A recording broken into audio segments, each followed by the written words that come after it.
Bonjour, peuple de Dieu, c'est le pasteur Jérémie, aussi connu sous le nom de pasteur Loïc. Nous voulons écouter la parole de Dieu pour la semaine, mais avant tout, nous voulons commencer par une parole de prière. Alors, en signe de révérence à notre Père Céleste, à notre Dieu, baissons nos têtes et prions ensemble. Dieu de gloire, Dieu fidèle, Dieu amour, Dieu de bonté. Merci infiniment pour ta marque d'amour que tu nous montres encore en ce moment, en nous ramenant dans ta présence pour recevoir de toi, pour s'abreuver à la source d'eau vive que tu es. Nous nous recommandons entièrement tes mains ainsi. Prions que tu nous pardonnes aussi pour tout ce que nous avons fait, dit et pensé qui ne t'a point honoré ou glorifié. Pardonne-nous pour toutes nos mauvaises actions, nos mauvaises attitudes, nos mauvais comportements, tout ce qui était contraire à ta volonté. Aie pitié de nous et pardonne-nous. Purifie-nous et sanctifie-nous par ton sang que tu as fait couler à la croix de Golgotha. Purge ainsi notre conscience de toute œuvre morte, de toute œuvre inutile, afin que nous venions à te servir comme il se doit. Nous remettons l'air, l'atmosphère, tout autour de nous et en nous, afin que tu sois au contrôle de toutes choses. Et nous opposons à tout ce qui se lève contre la révélation de ta parole et de qui tu es, qui soit ainsi lié, chassé et renvoyé dans les gouffres de l'enfer au nom de Jésus-Christ. Et nous proclamons que Jésus-Christ est Seigneur à la gloire de Dieu le Père. Prions que tu nous amènes dans les profondeurs de ta personne, car tu es ta parole. Alors enseigne-nous, équipe-nous, ravive-nous. Au nom de Jésus-Christ, nous avons ainsi prié. Amen. Alors nous allons prendre notre parole principale, notre passage principal des Saintes Écritures dans le livre de Luc, chapitre 2, versets 8 à 16. Nous lisons ainsi la parole de Dieu dans Luc, chapitre 2, versets 8 à 16, au nom de Jésus-Christ. Il y avait dans cette même contrée des bergers qui passaient dans les champs les veilles de la nuit pour garder leurs troupeaux. Et voici, un ange du Seigneur leur apparut, et la gloire du Seigneur resplendit autour d'eux. Ils furent saisis d'une grande frayeur. Mais l'ange leur dit, « Ne craignez point, car je vous annonce une bonne nouvelle, qui sera pour tout le peuple le sujet d'une grande joie. C'est qu'aujourd'hui, dans la ville de David, il vous est né un sauveur, qui est le Christ, le Seigneur. Et voici à quel signe vous le reconnaîtrez. Vous trouverez un enfant emmailloté et couché dans une crèche. » Et soudain, il se joignit à l'ange une multitude de l'armée céleste, louant Dieu et disant « Gloire à Dieu dans les lieux très hauts, et paix sur la terre parmi les hommes, qu'il agrée. » Lorsque les anges les eurent quittés pour retourner au ciel, les bergers se dirent les uns aux autres, « Allons jusqu'à Bethléem et voyons ce qui est arrivé, ce que le Seigneur nous a fait connaître. » Et ils y allèrent en hâte, et ils trouvèrent Marie et Joseph et le petit enfant couché dans la crèche. Que le Seigneur bénisse sa parole, qu'elle vienne pleine de profondeur, de vie, de grâce, de bénédiction et de faveur au nom de Jésus-Christ. Alors pour cette semaine, le Seigneur voudrait nous entretenir sur les bergers et les mages. Le titre de notre enseignement pour cette semaine est les bergers et les mages. Dans notre passage principal des Saintes Écritures, nous voyons l'ange de Dieu venir annoncer aux bergers la naissance de Jésus-Christ, le Sauveur, ces bergers ne s'attendaient pas à la venue du Seigneur Jésus-Christ. Ainsi, ils ne s'attendaient pas à la naissance du Sauveur de l'humanité. Et s'il n'y avait pas eu la miséricorde et la grâce de Dieu, les bergers n'auraient pas su ou n'auraient pas été conscients de la venue de notre Seigneur Jésus-Christ. Et les bergers sont assimilés aux pasteurs, car comme les bergers s'occupent des brebis, les pasteurs sont aussi censés s'occuper de leur assemblée respective. Tout cela nous dit donc que de la même manière que les bergers ne s'attendaient pas à la naissance de Jésus-Christ, donc ils ne s'attendaient pas à la venue de Jésus-Christ, ici-bas sur terre, de nombreux pasteurs aussi, dans ces derniers jours dans lesquels nous vivons, ne s'attendront pas au retour de Jésus-Christ et ne seront pas conscients de son retour. De nombreux pasteurs n'auront donc pas la révélation sur le retour imminent de Jésus-Christ.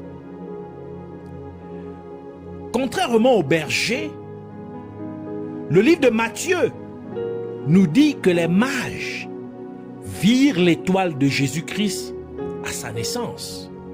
Matthieu chapitre 2, versets 1 à 2 et versets 9 à 11, qui dit: Jésus étant né à Bethléem en Judée au temps du roi Hérode, voici des mages d'Orient arrivèrent à Jérusalem et dirent: Où est le roi des Juifs qui vient de naître? Car nous avons vu son étoile en Orient et nous sommes venus pour l'adorer. Verset 9.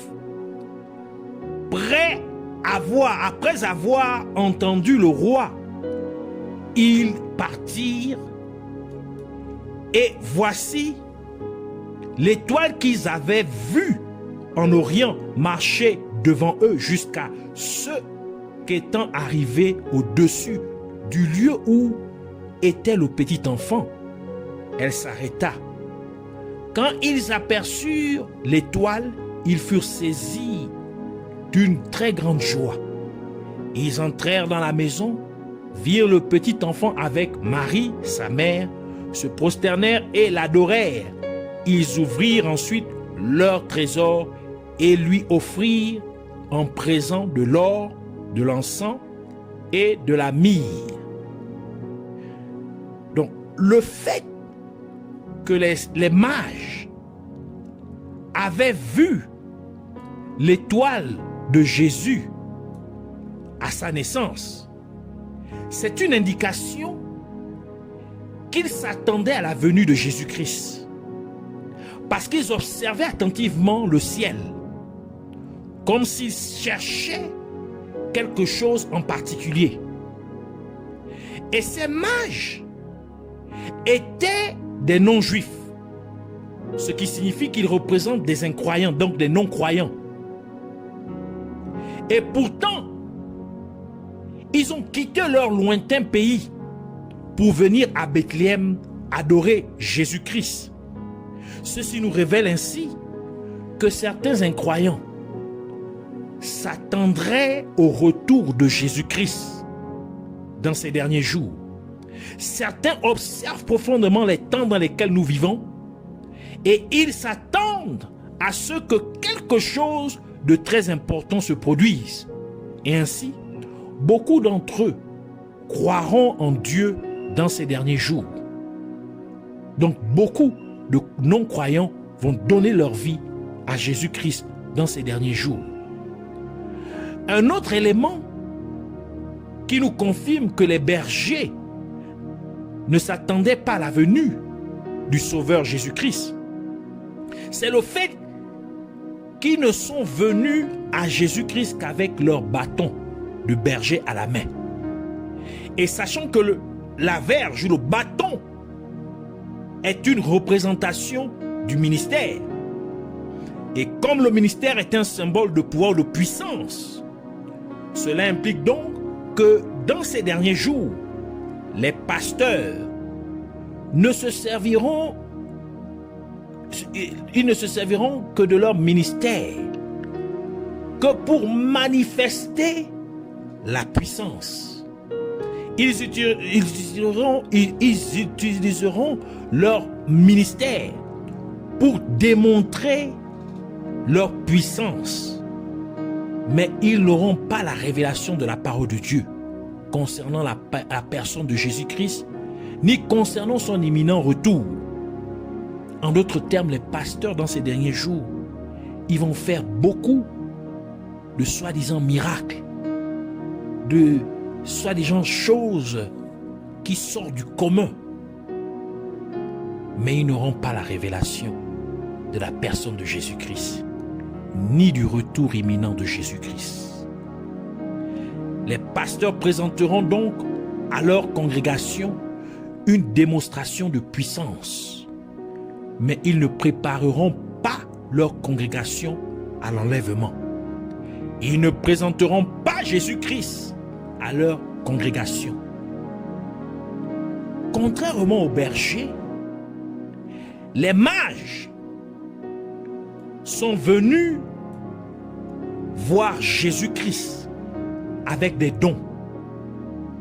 Cela nous confirme donc qu'ils s'attendaient effectivement à la venue du Seigneur Jésus-Christ, car ils sont venus préparés. Ils ne sont pas venus les mains vides. Et ils vinrent demander où est celui qui est né roi des Juifs. En d'autres termes, les mages ont reconnu la royauté de Jésus-Christ. Ils reconnaissaient la venue du royaume de Dieu sur terre. Et c'est pourquoi les mages ont offert de l'or à Jésus-Christ.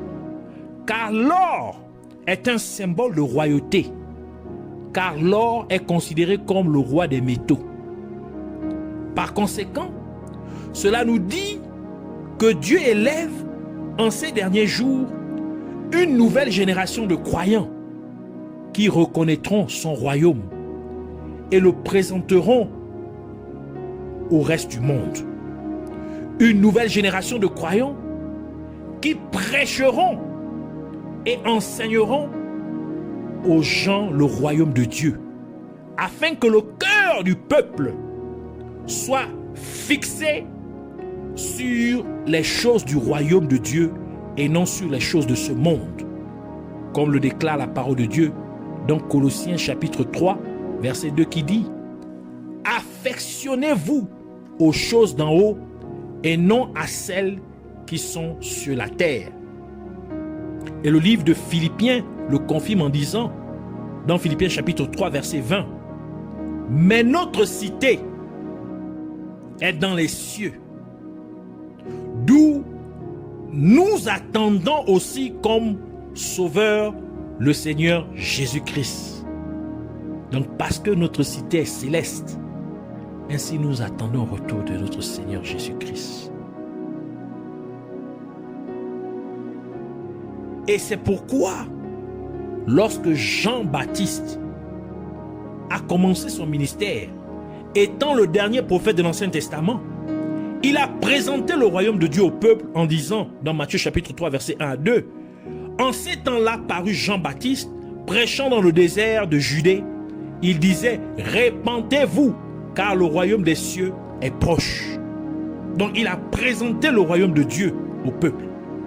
Et il a demandé au peuple de pouvoir se préparer pour recevoir le royaume de Dieu, pour entrer dans le royaume de Dieu. Et cela en abandonnant ses mauvaises voies, en se repentant sincèrement. Et c'est pourquoi Jésus-Christ a également commencé son ministère sur terre, en présentant également le royaume de Dieu au peuple, en déclarant dans Matthieu chapitre 4 verset 17, dans ces moments, Jésus commença à prêcher et à dire, « Répentez-vous, car le royaume des cieux est proche. » Donc, à la venue de Jésus, c'est cet évangile que nous devons avoir. L'évangile du royaume. L'évangile qui amène les gens à se repentir, à abandonner ses mauvaises voies, à se préparer pour recevoir le royaume de Dieu, pour entrer dans le royaume de Dieu. Donc pour recevoir, à se préparer pour la venue, ou encore le retour imminent de notre Seigneur Jésus-Christ. Par conséquent, les gens ont besoin d'être prêchés, enseignés sur le royaume de Dieu, afin que leur cœur et leur pensée puissent être pleinement fixés sur les choses du royaume de Dieu et non sur les choses de ce monde, afin que les gens puissent vraiment désirer être là où Dieu est, être dans les cieux, aller dans leur patrie céleste, dans leur cité céleste. Et de plus, lorsque les mages vinrent à Jésus, ils lui apportèrent aussi de l'encens et de la myrrhe. Et l'encens était utilisé dans le sacerdoce, donc dans la sacrificature. Car Dieu ordonna au souverain sacrificateur, Aaron, de brûler de l'encens chaque matin. Exode chapitre 30, verset 7 qui dit, Aaron y fera brûler du parfum odoriférant. Donc de l'encens. Il en fera brûler chaque matin lorsqu'il préparera les lampes. Et la myrrhe a été utilisée pour la purification d'Esther, afin qu'elle puisse devenir la reine, comme le déclare le livre d'Esther, Esther chapitre 2 verset 12 qui dit, et quand venait le tour pour chaque jeune fille d'entrer auprès du roi Ahasuérus, après qu'il lui avait été fait pendant 12 mois selon la règle établie pour les femmes, car c'est ainsi que se complétaient les jours de leur purification. 6 mois avec de l'huile de myrrhe et 6 mois avec des aromates et les parfums nécessaires à la purification des femmes. Donc, la myrrhe a été utilisée pour la purification, mais aussi la myrrhe a été utilisée également dans la composition de l'huile d'onction. L'huile d'onction qui était utilisée pour consacrer les ustensiles du temple de Dieu, tel que Dieu l'a demandé à Moïse. Exode chapitre 30, verset 22 à 25 qui dit, l'Éternel parla à Moïse et dit, prends des meilleurs aromates, 500 cycles de myrrhe, de celle qui coule d'elle-même, la moitié, soit 250 cycles de cinnamome aromatique, 250 cycles de roseau aromatique, 500 cycles de casse selon le cycle du sanctuaire et un hin d'huile d'olive. Tu feras avec cela une huile pour l'onction sainte, composition de parfum selon l'art du parfumeur. Ce sera l'huile pour l'onction sainte. D'où le fait que les mages aient apporté de l'encens et de la myrrhe à Jésus-Christ, c'était pour confirmer le sacerdoce de Jésus-Christ, mais aussi le fait qu'il était consacré depuis sa naissance à Dieu. Et tout cela nous révèle donc que Dieu, dans ces derniers jours, élève une nouvelle génération de croyants qui se consacreront à Dieu, et ainsi le peuple se purifiera pour donc opérer en tant que sacrificateur de Dieu, de même qu'Esther utilisa la myrrhe pour sa purification, pour devenir reine, car nous avons été faits sacrificateurs et rois pour Dieu, comme le livre d'Apocalypse nous le dit, dans Apocalypse chapitre 1 verset 6 qui dit, et qui a fait de nous un royaume, donc des rois, des sacrificateurs pour Dieu son Père. À lui soit la gloire et la puissance au siècle des siècles. Amen. Et c'est l'une des principales raisons pour lesquelles Jean le Baptiste a dit qu'il était indigne de délier les souliers de Jésus-Christ. Jean chapitre 1 verset 27 qui dit « Qui vient après moi, je ne suis pas digne de délier la courroie de ses souliers. » Donc d'ôter ses souliers, je ne suis pas digne. Jean le Baptiste ne pouvait donc pas enlever les sandales de Jésus-Christ. Car marcher pieds nus est un symbole d'esclavage. Et car les gens quand les gens étaient vaincus au combat, ils étaient amenés en captivité dans le pays du royaume conquérant. Tous les captifs marcheraient pieds nus, de même que le prophète Ésaïe a prophétisé sur la captivité des Égyptiens et des Éthiopiens. Dans Ésaïe chapitre 20 verset 2 à 4 qui dit « En ce temps-là, l'Éternel adressa la parole à Ésaïe, fils d'Amoth, et lui dit « Va, détache le sac de tes reins et ôte tes souliers de tes pieds. » Il fit ainsi, marcha nu et déchaussé. Et l'Éternel dit, de même que mon serviteur Ésaïe marche nu et déchaussé, ce qui sera dans 3 ans un signe et un présage pour l'Égypte et pour l'Éthiopie. De même le roi d'Assyrie amènera de l'Égypte et de l'Éthiopie captifs et exilés les jeunes hommes et les vieillards nus et déchaussés et le dos découvert à la honte de l'Égypte.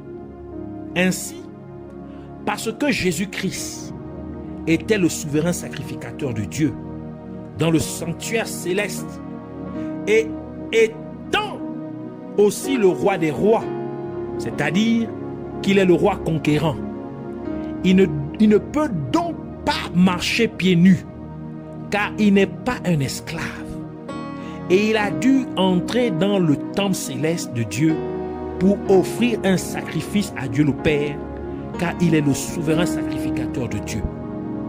Par conséquent, dans ces derniers jours, Dieu élève une nouvelle génération de croyants qui s'offriront en sacrifice vivant en marchant dans la sainteté. Et cette révélation des mages se retrouve aussi dans l'acte de la femme qui lava les pieds de Jésus-Christ avec ses cheveux. Luc chapitre 7 verset 36 à 38 qui dit « Un pharisien pria Jésus de manger avec lui. Jésus entra dans la maison du pharisien et se mit à table. Et voici, une femme pécheresse qui se trouvait dans la ville, ayant su qu'il était à table dans la maison du pharisien, apporta un vase d'albâtre plein de parfums et se tint derrière aux pieds de Jésus.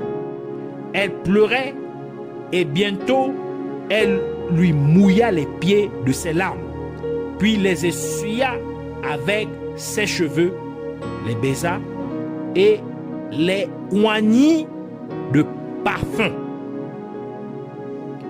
Donc cette femme n'est pas venue pour ce qu'il y avait sur la table. Même si la table pouvait être garnie de mets délicieux et d'autres délices. Mais cette femme n'était intéressée que par les pieds de Jésus-Christ. Et le livre d'Ésaïe nous révèle la signification spirituelle des pieds. Dans Ésaïe chapitre 52 verset 7 qui dit « Qui sont beaux sur les montagnes, les pieds de celui qui apporte de bonnes nouvelles, qui publie la paix, de celui qui apporte de choses nouvelles, qui publie le salut, de celui qui dit à Sion, ton Dieu règne. » Par conséquent, les pieds représentent l'évangélisation. Les pieds représentent la prédication de la bonne nouvelle de l'évangile de Jésus-Christ. Et donc le zèle pour annoncer l'évangile de Jésus-Christ.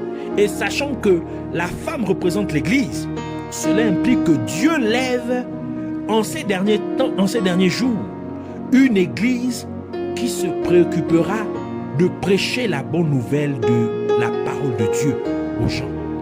C'est une église qui se concentrera sur l'annonce de la bonne nouvelle du retour de Jésus-Christ aux gens. Et de plus, cette femme utilisa ses propres cheveux pour laver les pieds de Jésus-Christ avec ses larmes et un parfum très cher. Et l'apôtre Paul nous a donné la signification spirituelle des cheveux dans 1 Corinthiens chapitre 11 verset 15 qui dit « Mais que c'est une gloire pour la femme d'emporter, donc de porter les cheveux, parce que la chevelure lui a été donnée comme voile. » Donc les cheveux représentent la gloire. Donc le fait que la femme utilise ses cheveux et ses larmes qui symbolisent la douleur, la peine, et avec un parfum très cher, un parfum de luxe, pour laver les pieds de Jésus-Christ. Cela signifie que l'église que Dieu élève en ces derniers jours est une église qui prendra ce qui fait sa fierté, ce qui fait sa gloire pour la cause de l'évangile du royaume de Dieu. Une église qui acceptera de souffrir, donc de faire couler ses larmes, de peiner en fournissant ses efforts pour l'avancement du royaume de Dieu ici-bas sur terre. Une église qui utilisera ses possessions financières et matérielles. C'est ce que signifie le parfum de luxe, pour s'assurer que la parole de Dieu soit répandue dans tous les coins de la terre, car cela amènerait la fin du monde, comme Jésus-Christ l'a mentionné dans Matthieu chapitre 24 verset 14 qui dit « Cette bonne nouvelle du royaume sera prêchée dans le monde entier pour servir de témoignage à toutes les nations. Alors viendra la fin. » Donc c'est une église, cette église de ces derniers temps que Dieu est en train d'élever, c'est une église qui va amener la fin du monde à se manifester. C'est une église qui va amener l'enlèvement à se dérouler. Et la femme baisa aussi les pieds de Jésus-Christ. Et les baisers sont l'expression de l'amour ou de l'affection, tel que décrit dans le livre de Cantique des Cantiques. Dans Cantique des Cantiques, chapitre 1, verset 2, qui dit qu'il me baise des baisers de sa bouche, car ton amour vaut mieux que le vin. Par conséquent, le fait que la femme ait baisé les pieds de Jésus-Christ nous dit que Dieu élève une église qui montrera beaucoup d'amour et d'affection pour la prédication, donc pour prêcher l'évangile du royaume de Dieu. C'est une église qui aimera partager la parole de Dieu concernant la venue imminente du Seigneur Jésus-Christ. Ainsi, nous voulons prier pour dire merci Abba Père, Dieu Tout-Puissant, Roi fidèle et merveilleux. Merci de me bénir avec la connaissance et la compréhension de ta parole. Et je prie au nom de Jésus-Christ pour que tu m'aides à prendre conscience du retour imminent de notre Seigneur Jésus-Christ. Par conséquent, comme les mages, permets-moi d'observer attentivement les temps dans lesquels nous vivons, afin de savoir comment nous devons nous comporter selon ta parole. Et permets-moi donc de me préparer en marchant dans la sainteté, en étant pleinement consacré à toi, au nom de Jésus-Christ. Et que j'amène beaucoup d'autres personnes à le faire aussi, au nom de Jésus-Christ. Et je te prie aussi pour que tu m'aides à me concentrer sur la prédication et l'enseignement de ton royaume. Laisse-moi donc opérer comme ton sacrificateur en offrant mon temps, mes efforts et mes moyens financiers et matériels pour que cet évangile du royaume de Dieu soit répandu dans tous les coins de la terre au nom de Jésus-Christ.